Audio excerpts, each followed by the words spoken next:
ربكم الذي خلقكم من نفس واحدة وخلق منها زوجها وبث منهما رجالا كثيرا ونساء واتقوا الله الذي تساءلون به والأرحام إن الله كان عليكم رقيبا يا أيها الذين آمنوا اتقوا الله وقولوا قولا سديدا يصلح لكم أعمالكم ويغفر لكم ذنوبكم ومن يطع الله ورسوله فقد فاز فوزا عظيما أما بعد فإن خير الحديث كتاب الله وخير الهدي هدي محمد صلى الله عليه وسلم وشر الأمور محدثاتها وكل محدثة بدعة وكل بدعة ضلالة وكل ضلالة في النار۔ ہر قسم کی حمد و ثنا اللہ رب العزت کے لیے جو اس کائنات کا مالک ہے، جو چاہتا ہے سو کرتا ہے، کسی کو اس پہ اعتراض کرنے کا حق حاصل نہیں ہے، جس نے ہم سب کو اپنی عبادت کے لیے پیدا کیا ہے، جس نے ہماری رہنمائی کے لیے اور ہمیں عبادت کے طریقے بتانے کے لیے انبیاء کرام علیہم الصلاۃ والسلام کا سلسلہ شروع کیا، جس نے ہماری ہدایت کے لیے آسمانی کتابیں نازل فرمائیں اور ان کتابوں میں سے ایک عظیم کتاب قرآن حکیم ہے۔ کثرت سے درود و سلام ہو امام الانبیاء جناب محمد الرسول اللہ صلی اللہ علیہ وسلم کی ذات اقدس پہ، جنہوں نے اللہ رب العزت کا نازل کردہ دین پوری امانت اور دیانت اور محنت اور مشقت کے ساتھ امت تک منتقل کیا۔ میرے بھائیوں، ہم خوش نصیب ہیں کہ رمضان کے بابرکت مہینے میں زندہ ہیں، حیات ہیں اور اللہ رب العزت کی رحمتوں اور برکتوں کو سمیٹنے کی کوشش کر رہے ہیں۔ رمضان کا مہینہ بڑا ہی بابرکت اور مقدس مہینہ ہے۔ عقل مند ہیں وہ لوگ جو اس مہینے کی آمد پہ خوش ہوتے ہیں، جو اس مہینے کے مل جانے پہ اللہ رب العزت کا شکر ادا کرتے ہیں۔ عقل مند ہیں وہ لوگ جو اس مہینے کے ایک ایک لمحے کو اللہ رب العزت کی رضا اور خوشنودی کے مطابق گزارنے کی کوشش کرتے ہیں۔ آپ جانتے ہیں کہ رمضان کے مہینے میں جو عبادت اللہ تعالیٰ نے ہم پہ فرض کی ہے وہ روزے ہیں۔ اللہ تعالیٰ فرماتے ہیں یا ایھا الذین آمنوا کتب علیکم الصیام کما کتب علی الذین من قبلکم لعلکم تتقون۔ اے ایمان والو، تم پہ روزے فرض قرار دیے گئے ہیں، اور یہ صرف تم پہ فرض قرار نہیں دیے گئے بلکہ تم سے پہلی امتوں پہ بھی فرض قرار دیے گئے تھے۔ میرے بھائیوں، ان روزوں کے تعلق سے چند احکام اور چند مسائل آپ کے سامنے رکھنا چاہوں گا۔ مجھے امید ہے کہ آپ 100% توجہ سے یہ مسائل سنیں گے اور اس توجہ دینے پہ، توجہ سے سننے پہ اللہ رب العزت آپ کو اجر و ثواب دے گا۔ روزے فرض ہیں، اس میں کوئی شک و شبہ نہیں،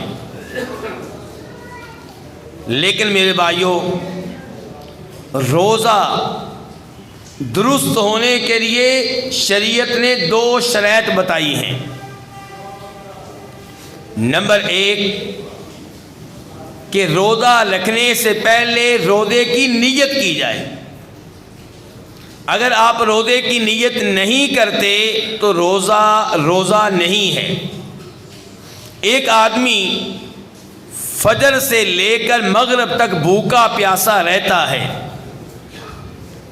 بیگم سے تعلقات قائم کرنے سے گریز کرتا ہے، اور جب مغرب کی اذان ہوتی ہے تو کہتا ہے کہ لو جی میرا روزہ ہو گیا.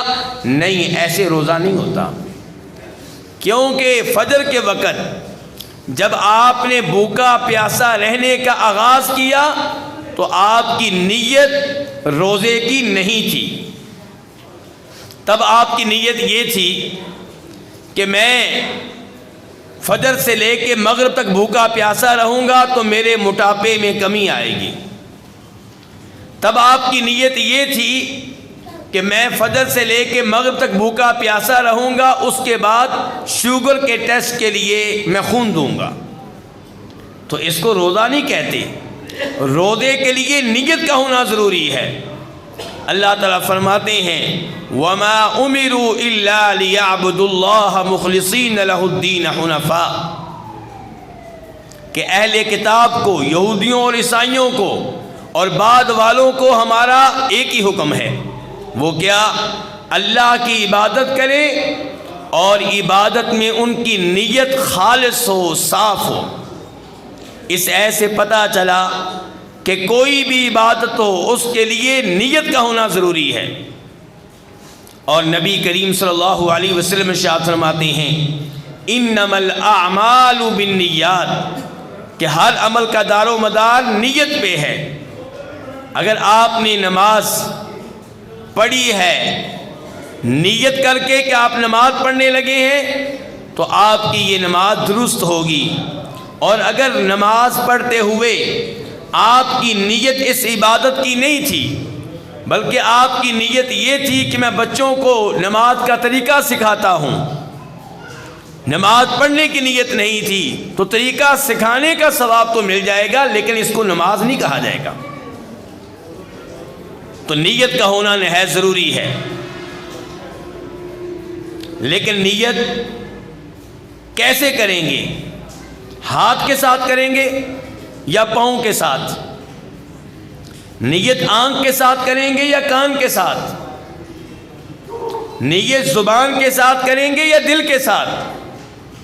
تو میرے بھائیو، نیت عربی زبان کا لفظ ہے اور اس کا معنی ہوتا ہے ارادہ کرنا، اور ارادہ دل سے نہیں کیا جاتا، ارادہ پاؤں سے نہیں کیا جاتا. ارادہ کس سے کیا جاتا ہے؟ دل کے ساتھ، زبان کے ساتھ نہیں، دل کے ساتھ. تو نیت اور ارادہ اس کی جگہ دل ہے، زبان نہیں ہے. ہمارے کئی بھائی روزے کی نیت کے طور پہ یہ الفاظ پڑھ رہے ہوتے ہیں کہ وَبِصَوْمِ غَدٍ نَوَيْتُ مِنْ شَهْرِ رمضان، میں نے ماہ رمضان کے کل کے روزے کی نیت کی. یہ الفاظ نہ اللہ رب العزت نے قرآن میں بیان کیے، نہ نبی علیہ الصلوۃ والسلام کی کسی حدیث سے ثابت، نہ 1,00,000 سے زائد صحابہ کرام میں سے کسی صحابی نے ادا کیے، نہ یہ تابعین سے ثابت، نہ تبع تابعین سے ثابت، نہ 4 اماموں سے ثابت. اگر میں کھل کر کہوں تو آپ کہہ سکتے ہیں کہ یہ الفاظ پڑھنا دین میں اضافہ ہے، یہ الفاظ پڑھنا بدعت ہے. نیت ضروری ہے لیکن نیت دل میں ہوگی. دل میں آپ کو پتہ ہونا چاہیے کہ آج آپ روزہ رکھنے جا رہے ہیں. دل میں آپ کو پتہ ہونا چاہیے کہ آج فجر سے پہلے آپ اٹھے ہیں تو کیوں اٹھے ہوئے ہیں. آج آپ فجر کی اذان سے پہلے کھانا کیوں کھا رہے ہیں؟ پہلے تو نہیں ایسا کیا کرتے تھے.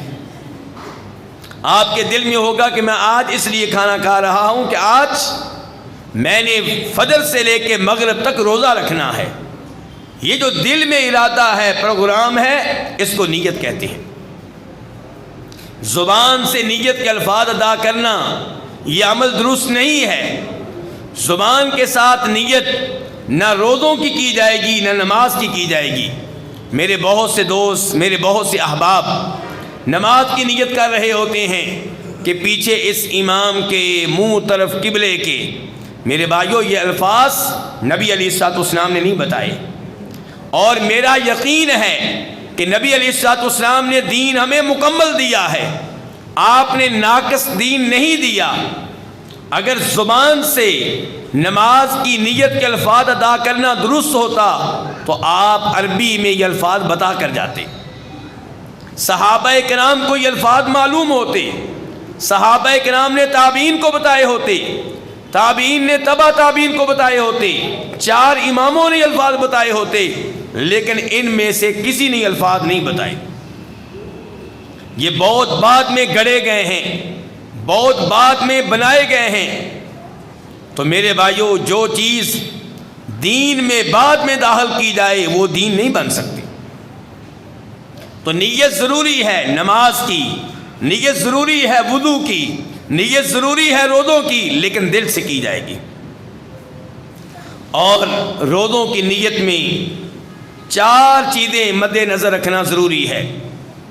نمبر 1، نیت میں پختگی ہو، تردد نہیں ہونا چاہیے. یہ نہیں ہونا چاہیے کہ اگر کل میں نے روزہ رکھا تو پھر وہ رمضان کا ہوگا، اگر مگر نہیں. فجر کی اذان سے پہلے پہلے پکی نیت کے میرا صبح روزہ ہے. نمبر 2 کہ روزے کی تحدید ہونی چاہیے. کون سا روزہ؟ نیت ہو روزہ اور رمضان کا روزہ. نمبر 3 کہ یہ روزہ، نمبر 3 روزے کی یہ نیت فجر کی اذان سے پہلے پہلے ہو جائے. چاہے رات کو 9 بجے نیت کر لیں، چاہے رات کو 11 بجے کر لیں کہ صبح میرا ہر شکل میں روزہ ہوگا، اور چاہے فجر کی اذان سے آدھا منٹ پہلے یہ نیت کر لیں. فجر طلوع ہونے سے پہلے پہلے نیت کا ہونا ضروری ہے. نبی کریم صلی اللہ علیہ وسلم ارشاد فرماتے ہیں، من لم یجمع الصیام فلا صیام لہ، جو رات کو روزے کی نیت نہ کرے اس کا روزہ نہیں ہے. اور یہ شرط فرض روزے کے لیے ہے، نفلی روزے کے لیے نہیں ہے. نفلی روزے کی نیت آپ فجر کی نماز کے بعد بھی کر سکتے ہیں. امام ابو داؤد، امام مسلم وغیرہ روایت کرتے ہیں سیدہ عائشہ سے کہ نبی علیہ الصلوۃ والسلام فجر کے بعد گھر تشریف لاتے، پوچھتے کھانے پینے کی کوئی چیز ہے؟ کھانے پینے کی کوئی چیز ہے؟ بتایا جاتا نہیں ہے. تو آپ کہتے فَإِنِّي إِذًا صَائِمٌ، کہ اگر کھانے پینے کی کوئی چیز نہیں ہے چلو پھر آج میرا روزہ ہے. اور اگر بتایا جاتا کھانے پینے کی چیز ہے تو آپ کہتے لاؤ، اور پھر آپ فرماتے کہ میں نے تو صبح روزے کی نیت کی تھی، اب یہ چیز آ گئی ہے چلو میں کھا لیتا ہوں، یعنی کہ نفلی روزہ توڑ دیتے. اور نفلی روزہ توڑنا کوئی گناہ نہیں ہے. نفلی روزہ توڑ دیں تو اس کی قضا دینا واجب نہیں ہے. جیسے نفلی روزہ رکھنا واجب نہیں ہے، ایسی اس کی قضا دینا بھی واجب نہیں ہے. تو کہنے کا مطلب یہ کہ فرض روزے کی نیت فجر طلوع ہونے سے پہلے، فجر کی اذان سے پہلے ضروری ہے. اور اس میں کسی قسم کی سستی سے گریز کرنا چاہیے. تو ان امور کا خیال رکھیں کہ نیت ضروری ہے، اور نیت میں تحدید ہو کہ رمضان کے روزے کی، اور نیت میں یہ کہ یہ نیت فجر کی اذان سے پہلے ہو جائے. اور چوتھے نمبر پہ یہ کہ افضل اور بہتر یہ ہے کہ ہر روزے کی نیت الگ سے ہو. کئی علماء کرام کا یہ فتویٰ ہے کہ پورے مہینے کی نیت ایک ساتھ کر لی جائے، کام ہو جائے گا. رمضان کا چاند نظر آیا، آپ نے نیت کر لی کہ میں نے پورے مہینے کے روزے رکھنے ہی رکھنے ہیں، تو کہتے ہیں کہ یہ نیت پورے مہینے کے لیے کافی ہو جائے گی. لیکن میرے بھائیو احتیاط اس میں ہے، افضل یہ ہے کہ ہر رات نیت ہو کہ صبح میرا روزہ ہے. تو روزے کے درست ہونے کے لیے پہلی شرط کیا ہے؟ نیت کا ہونا. اور دوسری شرط یہ ہے کہ نفاس اور حیض سے پاک ہونا. اگر میری کوئی بیٹی، میری کوئی بہن، میری کوئی ماں فجر کی اذان کے وقت حیض کی حالت میں تھی، نفاس کی حالت میں تھی، اور گھنٹے بعد اس سے فارغ ہو گئی تو کہتی چلو آج میرا روزہ ہے، نہیں، اس کا یہ روزہ نہیں ہوگا۔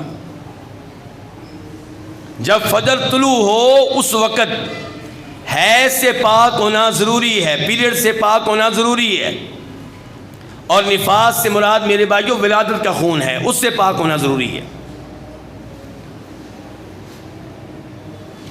اگر کوئی ماں بہن فجر کی اذان سے 5 منٹ پہلے حیض سے فارغ ہو چکی، نفاس سے فارغ ہو چکی، لیکن اب غسل کرنے کا وقت نہیں ہے، سحری کھانے کے 5 منٹ موجود ہیں، تو اس پہ واجب ہے کہ روزہ رکھے، اور غسل بعد میں کیا جا سکتا ہے۔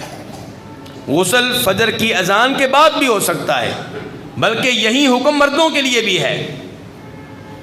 اگر میرا کوئی بھائی فجر کی اذان سے پہلے احتلام کی حالت میں ہے، غسل اس پہ واجب ہے، ٹائم کم ہے، تو وہ سحری کھا لے اور غسل بعد میں بھی کر سکتا ہے، اس میں کوئی حرج نہیں ہے، اور نبی علیہ الصلوۃ والسلام ایسا کیا کرتے تھے۔ تو روزے کے درست ہونے کے لیے میرے بھائیوں 2 شرطیں ہوئیں۔ پہلے نمبر پہ نیت کا ہونا، دوسرے نمبر پہ میری ماؤں، بہنوں، بیٹیوں کا حیض وغیرہ سے پاک ہونا۔ دوسرے نمبر پہ یہ مسئلہ بیان کرنا چاہوں گا کہ روزہ کس کو کہتے ہیں، روزے میں بنیادی اہمیت کس چیز کی ہے؟ فجر کی اذان سے لے کر مغرب تک ان چیزوں سے دور رہنا جن چیزوں سے روزہ ٹوٹ جاتا ہے، یہ اصل روزہ ہے۔ وہ کون سی چیزیں ہیں جن سے روزہ ٹوٹ جاتا ہے؟ نمبر 1، جان بوجھ کر کوئی چیز کھا لیں پی لیں تو اس سے روزہ ٹوٹ جاتا ہے۔ اگر کوئی بھول کر کوئی چیز کھا لے، اسے یاد نہیں تھا کہ میرا روزہ ہے، تو اس سے روزہ نہیں ٹوٹے گا۔ یہاں پہ اس چیز کی بھی وضاحت کر دوں کہ اگر ہمارے سامنے کوئی کھا رہا ہے، پی رہا ہے، تو کیا ہم اسے اس سے منع کریں یا منع نہ کریں؟ میرے آپ کے اوپر واجب ہے کہ اسے یاد دلائیں، بھئی تم روزے کی حالت میں ہو، کیا کر رہے ہو؟ کئی لوگ یہ سمجھتے ہیں کہ نہیں، اس کو کھانے دو۔ نہیں میرے بھائی، وہ تو بھولا ہوا ہے، اس کے لیے معافی ہے، اور آپ دیکھ رہے ہیں، آپ کو یاد ہے، آپ کے لیے معافی نہیں ہے، آپ پہ واجب ہے کہ آپ بولیں، اس کو آگاہ کریں۔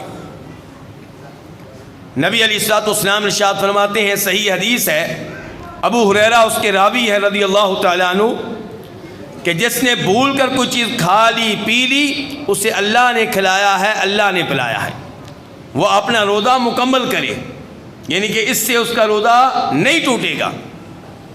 اس سے آپ اندازہ کریں کہ ہمارا رب کتنا رحمان و رحیم ہے، ہمارا رب ہم پہ کتنا مہربان ہے۔ اللہ نے یہ نہیں کہا کہ تمہارا روزہ ٹوٹ گیا، نہیں، بھول گئے ہیں تو یہاں پہ معافی مل گئی ہے۔ اگر کوئی جان بوجھ کر کھاتا پیتا ہے، اس پہ واجب ہے کہ اس کے بدلے میں بعد میں روزہ رکھے اور اللہ سے معافی مانگے، اللہ سے توبہ کرے، کیونکہ اس نے جان بوجھ کر اپنا روزہ توڑا ہے۔ دوسرے نمبر پہ، اور اس کی طرف پہلے بھی اشارہ کر چکا ہوں کہ میری کوئی ماں بہن روزے کی حالت میں ہے اور اچانک حیض کا خون آنا شروع ہو جاتا ہے، تو اس کا روزہ ٹوٹ جائے گا، چاہے اذان ہونے میں آدھا منٹ رہ گیا ہو۔ وہ یہ نہیں کہہ سکتی کہ میں نے 12 گھنٹے سے روزہ رکھا ہوا ہے، بس آدھا منٹ رہ گیا تھا۔ نہیں، جب حیض کا خون روزے کی حالت میں آ جائے، روزہ ٹوٹ جائے گا۔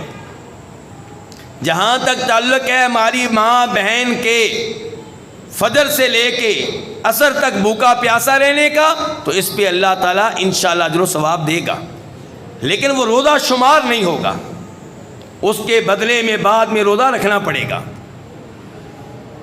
تیسرے نمبر پہ، اگر کوئی جان بوجھ کر قے کرتا ہے تو اس سے بھی روزہ ٹوٹ جائے گا۔ اگر قے آ جاتی ہے، آپ نے ارادہ نہیں کیا کہ قے آئے، الٹی آئے، تو اس سے روزہ نہیں ٹوٹے گا، لیکن وہ قے جس میں آپ سبب بنے ہیں، آپ نے جان بوجھ کر اپنا ہاتھ اپنے منہ میں ڈالا، جان بوجھ کر آپ نے کوئی ایسا طریقہ اختیار کیا کہ قے آ جائے، تو اس کے آ جانے سے روزہ ٹوٹ جائے گا، روزہ باقی نہیں رہے گا۔ روزہ ٹوٹ جاتا ہے جب کوئی اپنی بیگم سے جماع کرے، میاں بیوی والا تعلق قائم کرے، ہم بستری کرے۔ اگر کوئی اپنی بیگم سے مصافحہ کر لیتا ہے، اس سے روزہ نہیں ٹوٹتا، گلے مل لیتا ہے، اس سے روزہ نہیں ٹوٹتا، لیکن باقاعدہ میاں بیوی والا تعلق قائم کرے، جس کو جماع کہتے ہیں، تو اس سے روزہ ٹوٹ جائے گا۔ بلکہ ایسے شخص کے اوپر کفارہ بھی ہے۔ صحیح حدیث ہے، جناب ابو ہریرہ اس کے راوی ہیں، نبی علیہ الصلوۃ والسلام کے پاس ایک آدمی آتا ہے، کہتا ہے اللہ کے رسول ہلکتو، میں تباہ ہو گیا، میں برباد ہو گیا۔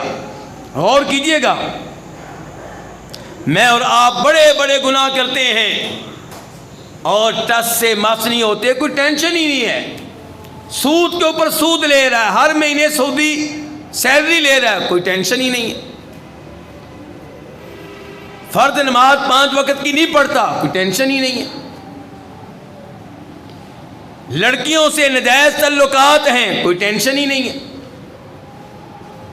جو ایمان میں سچے تھے، جو اللہ سے ڈرنے والے تھے، ان کے الفاظ دیکھیے، صحابی کہتے ہیں اللہ کے رسول میں تباہ ہو گیا، برباد ہو گیا۔ اللہ کے رسول نے کہا میرے صحابی کیا ہوا؟ کہا اللہ کے رسول رمضان کے مہینے میں دن کے ٹائم اپنی بیگم سے ہم بستری کر چکا ہوں۔ نبی علیہ الصلوۃ والسلام نے ارشاد فرمایا ایک غلام آزاد کرنے کی مالی لحاظ سے طاقت رکھتے ہو؟ کہا اللہ کے رسول نہیں، میرے پاس تو مالی لحاظ سے اتنی طاقت نہیں ہے۔ کہا 2 مہینے مسلسل روزے رکھنا ہوں گے، اس کی طاقت رکھتے ہو؟ کہا اللہ کے رسول اس کی بھی طاقت نہیں رکھتا۔ کہا پھر 60 مسکینوں کو کھانا کھلانا ہوگا۔ تو یہ ہے میرے بھائیوں کفارہ اس آدمی کا جو رمضان کے روزوں کے تقدس کو پامال کرے۔ اس لیے انسان کو چاہیے کہ روزے کی حالت میں بیگم سے دور رہے۔ ہاں اگر کوئی اپنے اوپر کنٹرول رکھتا ہے، اس کو پتہ ہے کہ میں شریعت کی حد کو کراس نہیں کروں گا، تو کوئی حرج نہیں ہے۔ لیکن جس کو اندیشہ ہے، نئی نئی شادی ہوئی ہے، جوان ہے، اندیشہ ہے کہ میں حد کو کراس کر سکتا ہوں، وہ روزے کی حالت میں اپنی بیگم سے دور رہے۔ اور اگر کوئی حرکت کر بیٹھے تو اللہ سے توبہ کرے، اللہ سے سچے دل سے معافیاں مانگے، اور یہ کفارہ بھی ادا کرے جس کا تذکرہ میں آپ کے سامنے کر چکا ہوں۔ یہ کفارہ مرد کے ساتھ ساتھ عورت پہ بھی ہے۔ اگر عورت نے اس میں ساتھ دیا ہے تو جیسے مرد مجرم ہے، عورت بھی مجرم ہے۔ لیکن اگر عورت پہ زبردستی کی گئی، وہ انکار کرتی رہی، وہ بچنے کی کوشش کرتی رہی، تو امید ہے کہ پھر اس کے اوپر کفارہ نہیں ہوگا۔ تو میرے بھائیوں، یہ وہ امور ہیں جن کی وجہ سے روزہ ٹوٹ جاتا ہے۔ ان کے علاوہ بھی کئی امور ہیں جن کا تذکرہ کئی فقہا کرتے ہیں، لیکن راجح طور پہ یہ امور ہیں جن کا تذکرہ میں نے آپ کے سامنے کر دیا ہے۔ روزے کی حالت میں غسل کر لیں، کوئی مسئلہ نہیں ہے۔ روزے کی حالت میں تیل لگا لیں، کوئی مسئلہ نہیں ہے۔ روزے کی حالت میں خوشبو لگا لیں، کوئی مسئلہ نہیں ہے۔ روزے کی حالت میں سرما لگا لیں، کوئی مسئلہ نہیں ہے۔ روزے کی حالت میں آنکھوں میں اگر آپ قطرے ڈال لیتے ہیں تو انشاءاللہ کوئی مسئلہ نہیں ہے۔ لیکن اگر آپ محسوس کریں کہ آنکھوں میں ڈالے گئے قطرے آپ کے حلق تک پہنچ چکے ہیں، تو آپ انہیں باہر پھینک دیں تو یہ زیادہ بہتر ہوگا۔ تو شریعت میں جن امور کی پابندیاں عائد کی گئی ہیں ان امور کا خیال رکھنا چاہیے، اور کئی پابندیاں ایسی ہوتی ہیں جو لوگوں نے عائد کی ہیں، ان کا شریعت میں کوئی اعتبار نہیں ہے۔ میرے بھائیوں، رمضان کا مہینہ اور رمضان کے روزے یہ ہم سے کئی آداب کا تقاضا کرتے ہیں. وہ چند آداب میں آپ کے سامنے رکھنا چاہوں گا. پہلے نمبر پہ روزے کا آغاز سحری کھانے سے ہونا چاہیے. چاہے آپ صحت مند ہوں،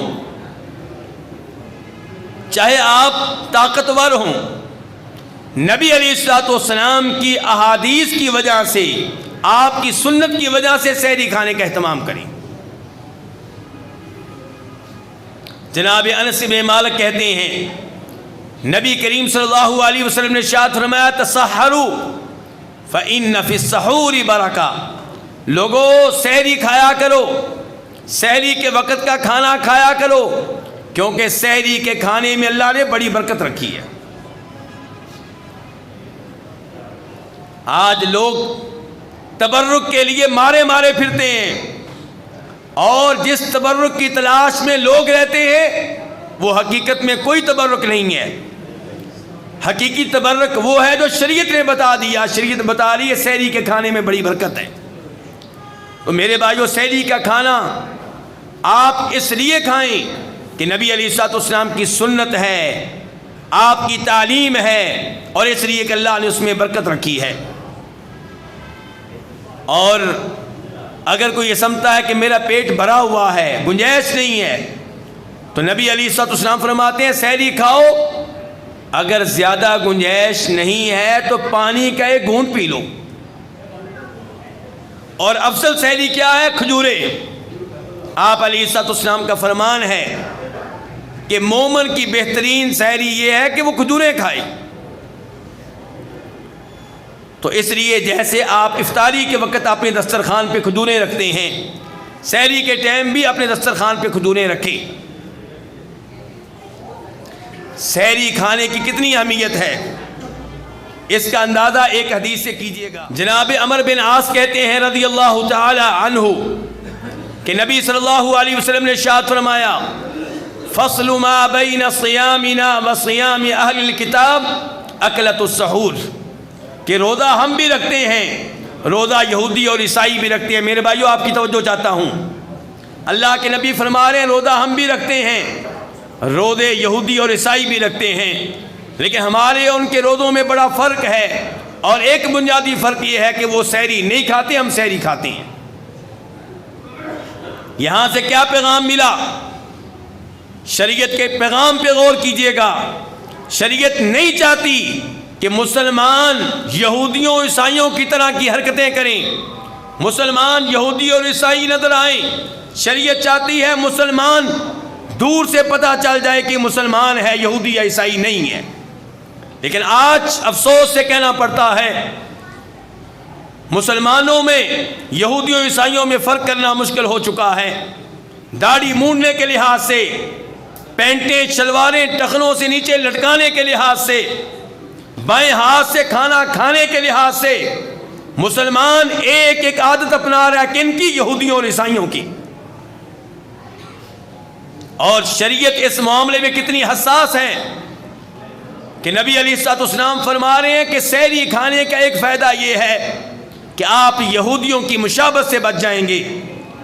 میرے وہ دوست، میرے وہ احباب جو کرسمس ڈے کے موقع پہ یہودیوں عیسائیوں کی طرح کی حرکتیں کرتے ہیں، ان کے کیک کاٹنے کی تقریب کا حصہ بنتے ہیں، وہ شریعت کے پیغام کو سمجھیں. نبی علیہ الصلوۃ والسلام کہہ رہے ہیں کہ سحری کھانے کا ایک فائدہ یہ ہے کہ یہودی سحری نہیں کھاتے، ہم کھائیں گے، پتہ چل جائے گا مسلمان اور ہیں، یہودی عیسائی اور ہیں.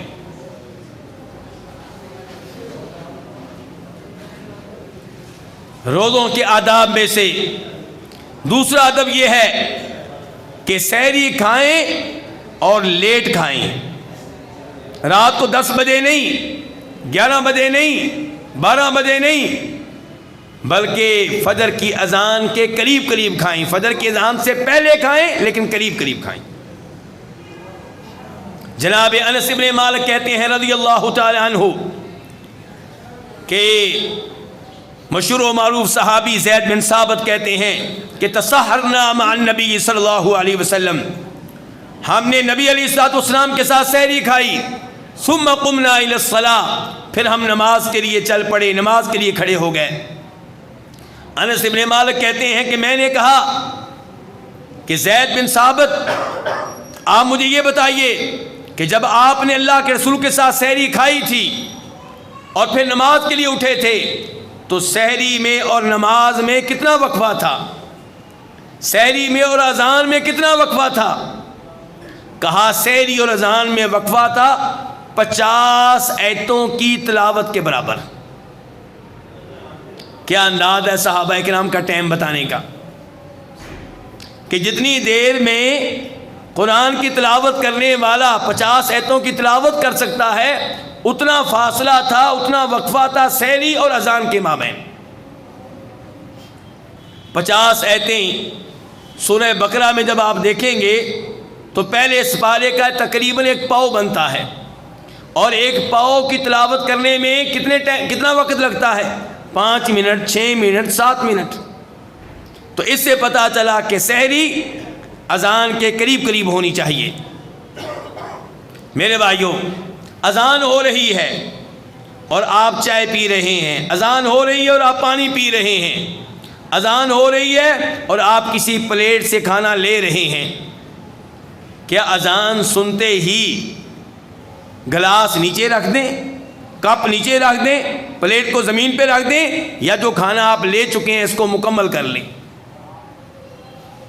اگر اذان وقت پہ ہوئی ہے، لیٹ نہیں ہوئی، تو آپ اپنے گلاس میں موجود پانی کو پی لیں، کپ میں موجود چائے کو جلدی سے پی لیں، پلیٹ میں موجود کھانے کو جلدی سے مکمل کر لیں۔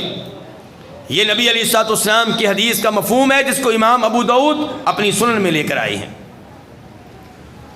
اور یہاں پہ میں یہ گزارش کر دوں کہ ہمارے کئی دوست فجر کی اذان وقت سے پہلے دے دیتے ہیں، 5 منٹ پہلے، احتیاط کے نام پہ۔ میرے بھائیوں، یہ طرز عمل درست نہیں ہے۔ کبھی آپ احتیاط کے نام پہ فجر کی اذان وقت سے پہلے دے دیتے ہیں، کبھی آپ احتیاط کے نام پہ نماز جمعہ کے بعد زور کی احتیاطاً 4 رکعتیں پڑھ رہے ہوتے ہیں، کبھی آپ احتیاط کے نام پہ مغرب کی اذان کو لیٹ کر دیتے ہیں۔ یہ طرز عمل درست نہیں ہے، نبی علیہ الصلوۃ والسلام کی تعلیمات کے خلاف ہے۔ روزوں کے آداب میں سے یہ ادب ہے کہ سورج غروب ہوتے ہی روزہ افطار کر لیں، اذان نہ بھی ہوئی ہو تب بھی افطار کر لیں۔ یاد رہے کہ روزے کے چھوڑنے کا، روزے کے شروع کرنے کا تعلق ٹائم سے ہے، اذان سے نہیں ہے۔ اذان تو ایک علامت ہے، نشانی ہے۔ اگر آپ کا مؤذن وقت پہ اذان دیتا ہے تو ٹھیک ہے، آپ اس کے مطابق چلیں، لیکن اگر آپ کا مؤذن اذان دینے میں وقت کی پابندی نہیں کرتا تو آپ اس کی اذان کے پابند نہیں ہیں، آپ وقت کے پابند ہیں۔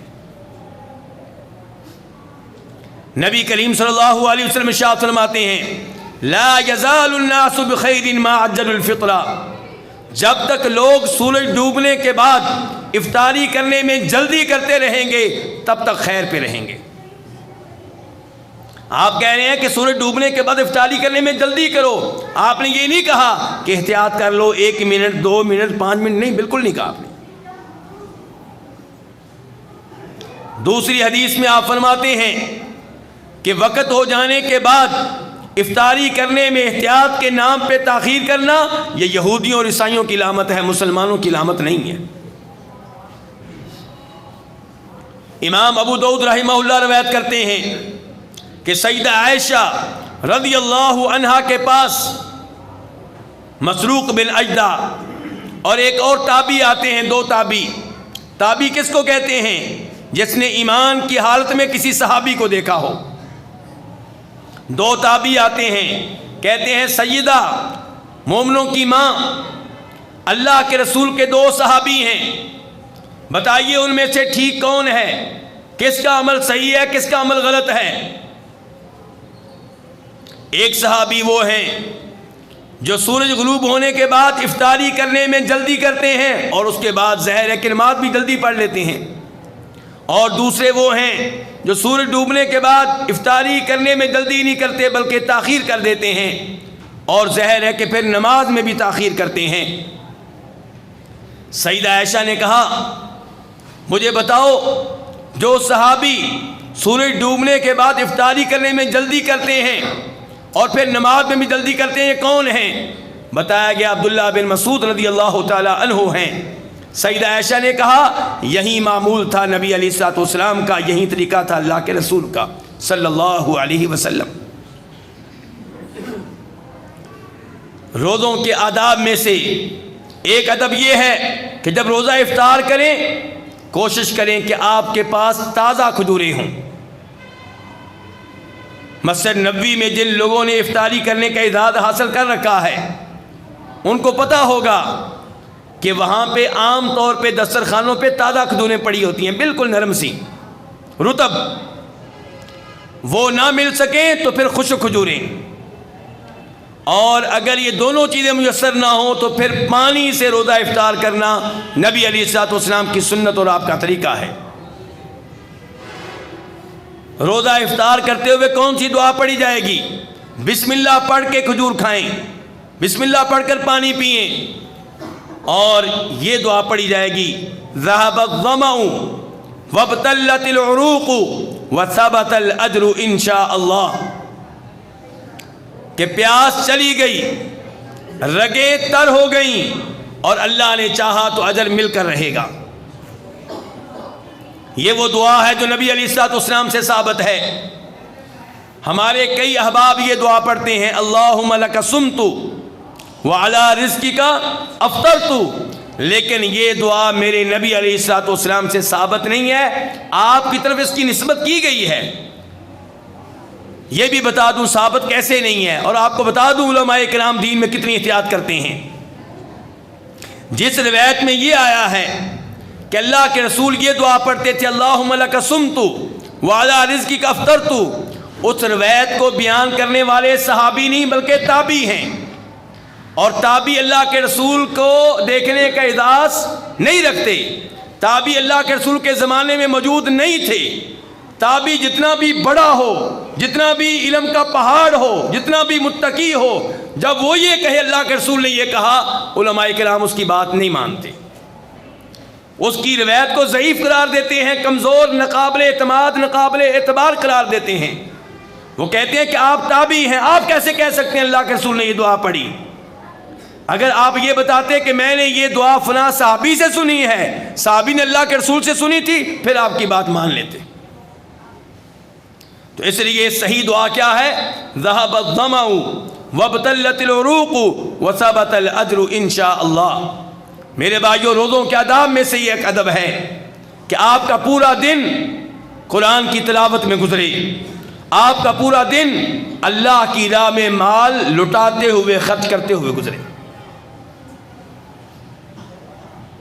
نبی علیہ الصلوۃ والسلام کے بارے میں فرماتے ہیں عبداللہ ابن عباس رضی اللہ تعالیٰ عنہما کہ نبی علیہ الصلوۃ والسلام لوگوں میں سے سب سے زیادہ مال خرچ کرنے والے تھے، اور جب رمضان میں آپ کی ملاقاتیں شروع ہوتی جبریل علیہ السلام سے، تب آپ کی سخاوت اپنے عروج پہ ہوا کرتی تھی، تیز آندھی کی رفتار سے بڑھ کر رفتار کے ساتھ آپ اللہ کی راہ میں مال خرچ کیا کرتے تھے۔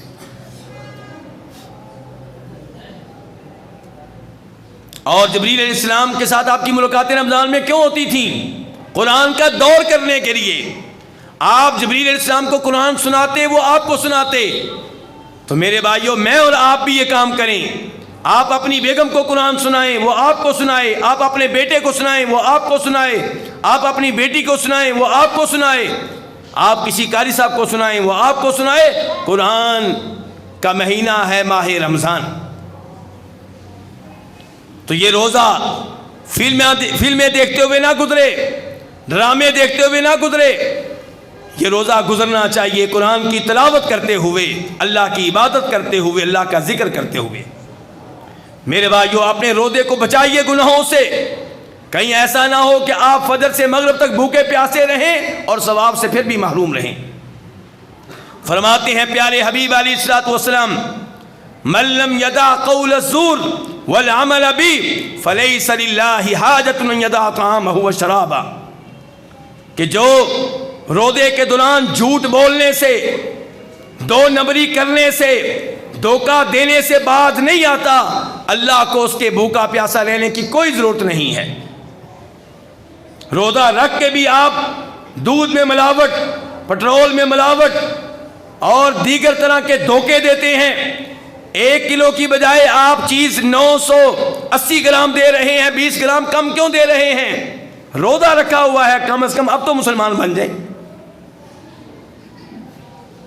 نبی علیہ الصلوۃ والسلام ارشاد فرماتے ہیں جب تم میں سے کوئی روزے کی حالت میں ہو تو شور شرابہ نہ کرے، لڑائی جھگڑا نہ کرے، گندی گفتگو نہ کرے۔